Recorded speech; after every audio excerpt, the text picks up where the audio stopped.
Everybody, Pastor Randy here. Welcome back to Making It Simple. We're in our next part of where did it fall? Now, that question, of course, it could go all kinds of different places because it all depends on what we are attaching that to. But as we look back at the concept that is built, this story of the broken axe and the axe head falling into the river and all the dilemma about that.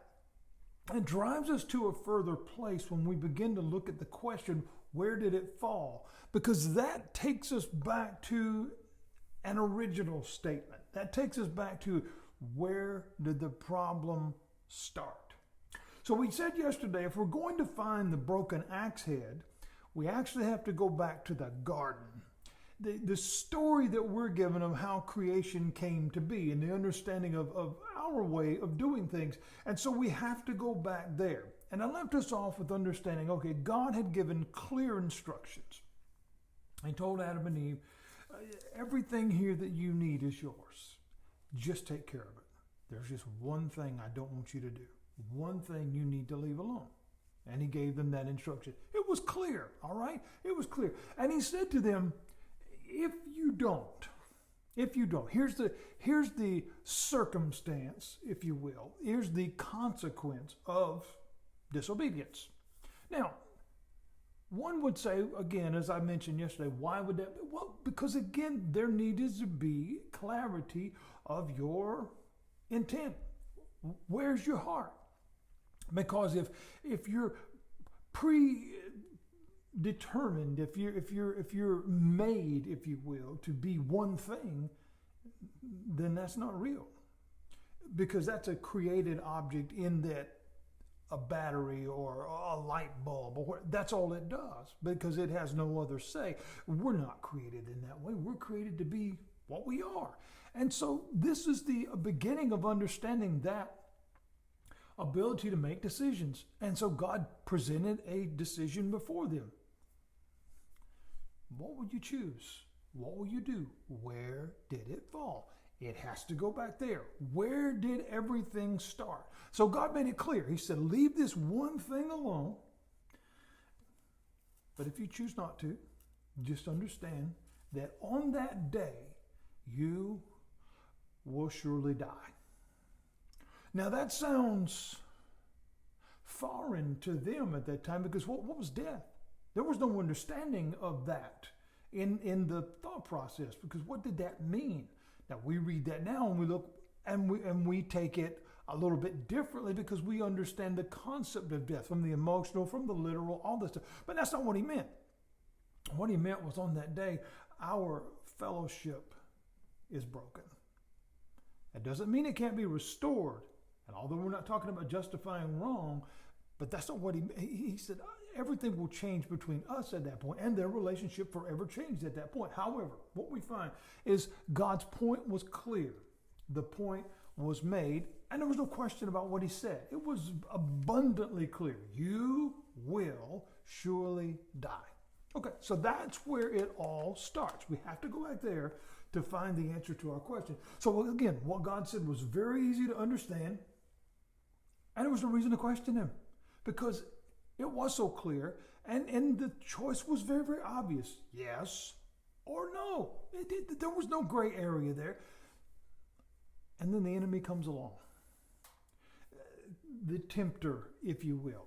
Basically saying, oh, come on. It won't hurt. Just this one time will be okay. Just this one little bite, or one little look, or one little, it'll be okay. God didn't really mean die. That's not what that really meant. He just wants to take away all your fun. So go ahead. It'll be okay. Where did it fall? Where did it fall? The second that doubt was embraced and the hand reached out to grab what was forbidden. And that very moment, it changed everything from that day forward for humanity. Everything. Because you see, in that moment of pause, in that moment of, I'm not sure, in that moment of doubt, that's all it took. And that same problem exists right now, thousands upon thousands and thousands upon thousands of years later, because we still wrestle with that same problem. Where did it fall? It has to go back to, where did it start? Where did the problem begin? It was right there. Because again, what was clear, what was seen, what was known was not difficult. It was not cloudy, if you will. It was abundantly clear, just like the sun shining in the sky. There was just no question about that. We can try to break down all the components of it and what's it made of, and but the fact that it's there is not a question. The fact that God said, look upon everything that's before you, it's yours. You can have it. Just take care of it. Just leave this one thing alone. If you were a parent and you tell a child, leave that alone, what are they going to do? They're going to go see what that is, because they're going to want to know, why should I leave it alone? Okay, God gave them the why. He said, if you bother that after I've asked you not to, it comes at a cost. We say that same to our children. Leave that alone. It will hurt you. Whether it's a physical pain, whether it will cause a issue in life. I mean, there's so many different analogies that we can use that all go back to the same thing. It is parenting 101.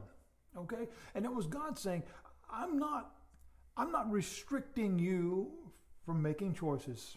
In fact, I want you to make choices. I just want you to make the right ones.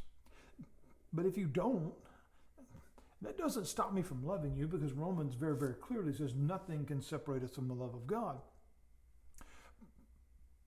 But we can hinder that relationship.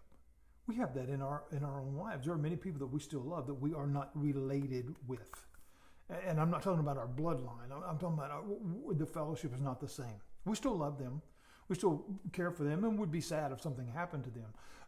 But we don't talk every day, if at all, because that relationship has been broken via some reason. Okay, where did it start? It started with some type of brokenness. It started with some type of barrier that was placed there, whether it was maybe something dishonest, maybe it was a hurtful word, maybe it was a hurtful action. God made it clear, don't do that. But the enemy comes along and says, well, why not? I mean, you should be able to if you want to. Well, God didn't say that you couldn't. Paul would later on bring that back up too in his writings. He would say everything is permissible, everything is lawful, but not everything is beneficial. That's common thought, okay? We're not even having to get scriptural or biblical with that. That's just life. Some things are good, some things are not. But you can decide which one you want to do. That's the love of God, that he gives us that ability. And so we see, knowing that, all right, the option was there. But the enemy can come along in our lives and cause that moment of pause, cause that moment of doubt. Really? I mean, but that's how we operate. That's how we operate, is we get to make the choice. That's how much God loves us. We get to decide. Now, I know there are some who teach completely opposite of that and say, oh, no, it's already been all determined and you don't get a say, and that's rubbish. Don't listen to that. Here what we find is where it started. That's also where it fell. We have to go back to the beginning. That's where understanding things all go there. And so we sometimes can't look into that depth of understanding. How could God love me with everything that I've done? I mean, there's like an old song that I like. It says, Jesus, how could you love me? Oh, sweet Jesus, how could you love me? For when I had a chance between good and bad, I picked bad 2 out of 3. He knew that because he wants you to be you. We get to make the choice. But the result of that one act of disobedience, changed the course of humanity forever. The very things that we see right now going on before us, the unbelievable things that we see taking place today, the unimaginable things that we hear today, they all come from this one moment. And they were all strengthened and fired and encouraged through one lie. Where did it fall? We have to go back to the beginning to find the axe head.